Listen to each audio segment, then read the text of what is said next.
I would like to make a distinction in, say, between age 0 to about 15 or 16 years before I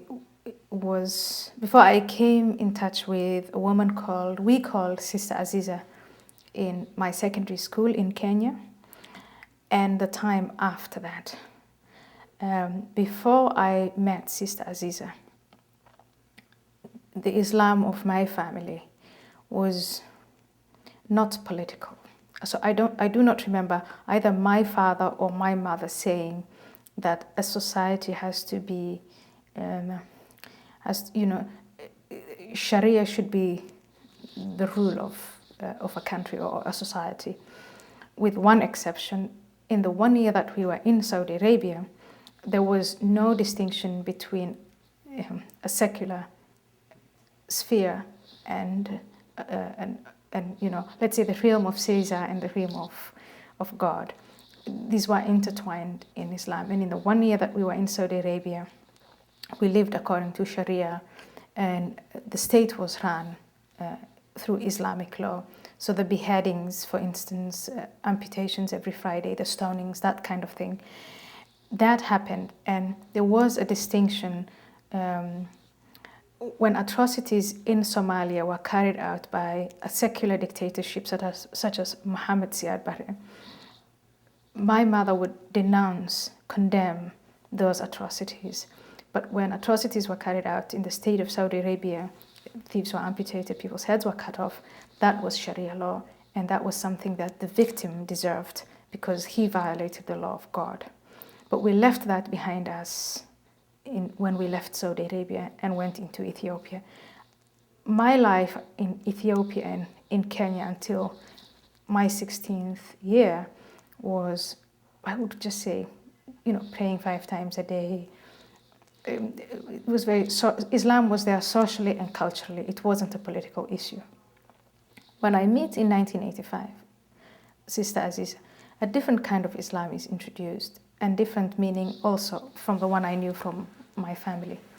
It was a political Islam. It was very clear. It was an individual choice. It was about what she referred to as the inner jihad, struggling simply to meet the obligations, to make sure that you pray 5 times instead of 3 times or 2 times. Fast all of the Ramadan days, all 30 of them, not half a day as I used to do, or a week in a month or something like that. So just adhering to the rules every day, the rules that are halal, that are permitted, and trying to abstain from what's haram or what is forbidden. This is reinforced within the Somali community because Kenya is a very multicultural place, and Sister Aziza was not a Somali, but in the Somali space there were figures like this man we call Baqal Saum, he who fasts for 100 days. And he introduced the same kind of radical, political, all-consuming Islam that divides the world into we and they. And the division started within the Islamic community. So we were those of us who followed the rules rigidly. Those other Muslims who were neglectful of the rules were considered to be non-Muslims, hypocrites. We had all sorts of negative attributes for them, and then that they extended to the non-Muslims. My grandmother represented what we generally would call traditional nomadic Somali life, and the values of that tradition, mainly tribal, very much we-oriented, clan-oriented. She taught me my bloodline because that is you cannot survive without your bloodline. She taught us all these anecdotes about how to survive in the desert, which animals to fear, which animals not to fear, which animals to hunt and eat. She was very superstitious. When I got ill, or my sister got ill, she had no access or knowledge of modern medicine. So she dealt with the challenges in life, with diseases, with droughts, and she had superstitious explanations for it. She was a Muslim, but a very different Muslim than, for instance, Sister Aziza.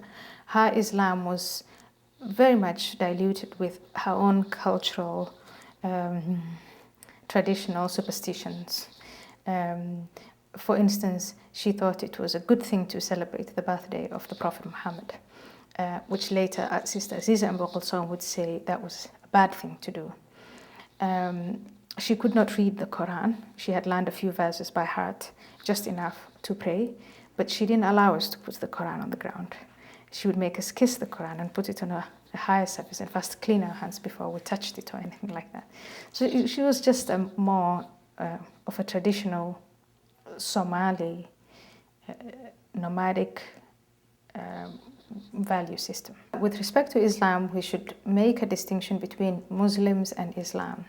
Muslims as individual human beings like you and me can be influenced. We're not born, it's not a genetic discrepancy to be a Muslim. You're just an individual human being and you can be persuaded to change your mind and so engage in critical thinking and change the course of your life. Islam, just like Nazism today, is a very violent, totalitarian, very dangerous doctrine. And the sooner we see it, the better.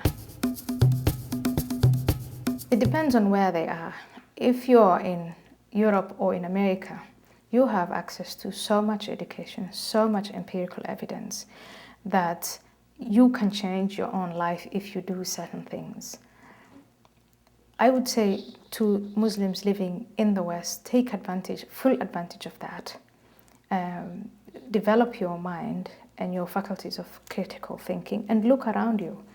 And why are we here? I mean, try and answer that question. Why are millions of Muslims leaving their own home countries and seeking a better life in the West? What is it in the West that they're doing right, that we are doing wrong?